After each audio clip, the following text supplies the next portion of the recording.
can see people flying in kites. Some of them are high above the water being towed by a speedboat. Yet others are kites with a man aboard. He stands on the edge of a cliff or high piece of ground, and then he jumps off and he is actually flying in a kite. Nobody says now that Lobsang Rampa was right, but they certainly did hoot when I wrote about kite flying. There have been quite a number of things which were science fiction a few years ago, but now they are almost everyday occurrences. We can have a satellite in space, and in London we can pick up the television programs from the USA or from Japan. I predicted that. We also now have had a man, or rather men, walking on the moon.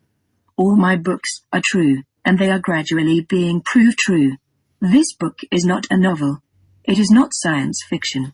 It is the absolutely unvarnished truth of what happened to me, and I again state that there is no author's license in the book. I say this book is true, but you may want to believe it to be science fiction or something like that. Well, fine, you are quite at liberty to have a good laugh and call it science fiction, and perhaps before you have actually finished reading the book some event will occur which will prove my book's true. But I will tell you now that I will not answer any questions about this book. I have had such an enormous mail about the other books, and people do not even put in return postage, and, with postal rates as they are at present, sometimes it takes more to reply to a reader's letter than he paid for the book in the first case. Well, here is the book. I hope you like it. I hope you find it believable. If you do not find it believable, it may be that you have not yet reached the necessary stage of evolution. Chapter 1. Lobsang. Lobsang. Dimly I seemed to swim up from the depths of a sleep of exhaustion. It had been a terrible day, but now I was being called. Again the voice broke in, Lobsang. But I suddenly felt commotion about me, opened my eyes and thought the mountain was falling on top of me. A hand reached out and a quick jerk lifted me from my place of rest and swung me rapidly aside, barely in time, too, because a massive rock with sharp edges slid down behind me and ripped off my robe. Quickly I stumbled to my feet and in a half-daze followed him to a little ledge at the far end of which was a very small hermitage. About us rocks and snow came pelting down. Suddenly we saw the bent figure of the old hermit hurrying as fast as he could toward us. But no, a huge collection of rocks rolled down the mountain and swept away the hermitage and the hermit and the projecting rock on which the hermitage had stood. The rock was about 200 feet in length, and it was swept away as a leaf is swept away in a gale. My guide, the Lama donned up, was holding me firmly by the shoulders. About us was darkness, not a glimmer of starlight, no gleam of a flickering candle from the houses of Lhasa. Everything was dark. Suddenly there was a fresh barrage of immense rocks and sand, snow, and ice. The ledge upon which we so precariously stood tipped toward the mountain, and we felt ourselves sliding. We seemed to be forever sliding, and at last we came to a hearty bump. I think I blacked out for a time because I suddenly came to my senses again, thinking of the circumstances which had caused us to go to this very remote hermitage. We had been at the Potala playing with a telescope which had been given to the Dalai Lama as a goodwill present from an English gentleman. Suddenly I saw prayer flags waving high up on the mountainside. They seemed to be waving in some sort of a code. Quickly I passed the telescope to my guide and pointed up to the waving flags. He stood there with the telescope braced against the wall of the topmost level of the Potala. He stood there for some time staring, and then he said, "The hermit is in need of help. He is ill. Let us inform the abbot and say that we are ready to go." Abruptly he closed the telescope and gave it to me to put back in the Dalai Lama's storeroom as special gifts. I ran with the thing, being particularly careful not to trip and not to drop the telescope, the first I had ever seen. And then I went out and filled my pouch with barley, checked that my tinder were adequate, and then I just hung around waiting for the Lama donned up. Soon he appeared with 2 bundles, one great heavy bundle which he had on his shoulders and a smaller bundle which he put on my shoulders. "We will go by horse to the foot of that mountain, and then we shall have to send the horses home and climb. It will be quite a hard climb, too. I have done it before.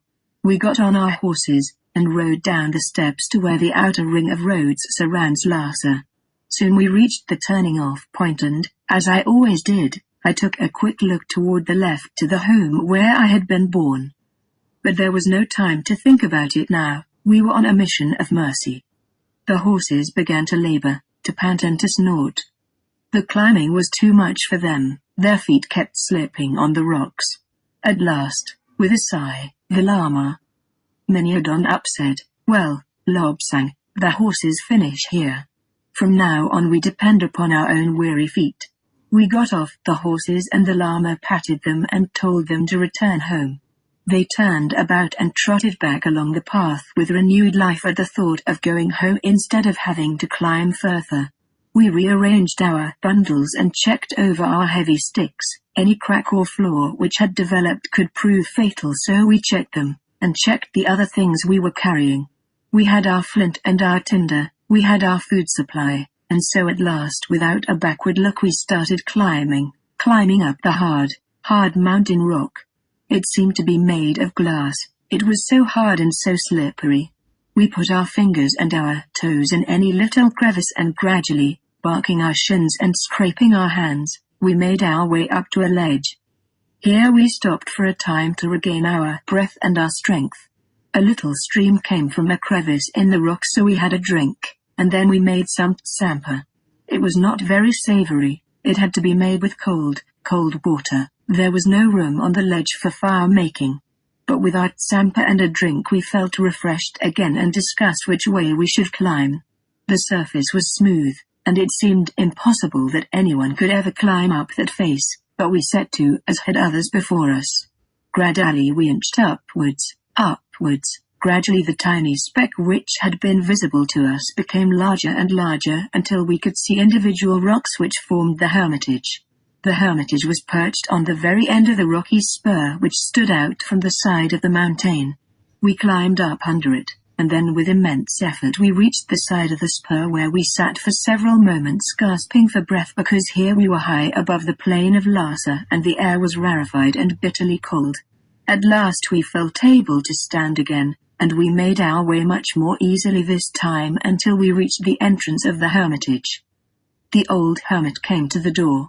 I peered inside and I was absolutely amazed by the smallness of the room. Actually, there would not be room for 3 people, so I resigned myself to staying outside. The Lama Minutes Jayadon up nodded his approval, and I turned away as the door closed behind him. Nature has to be attended to at all times, and sometimes nature can be very pressing indeed, so I wandered around looking for sanitary facilities. And, yes, right on the edge of that jutting rock there was a flat rock projecting even further out.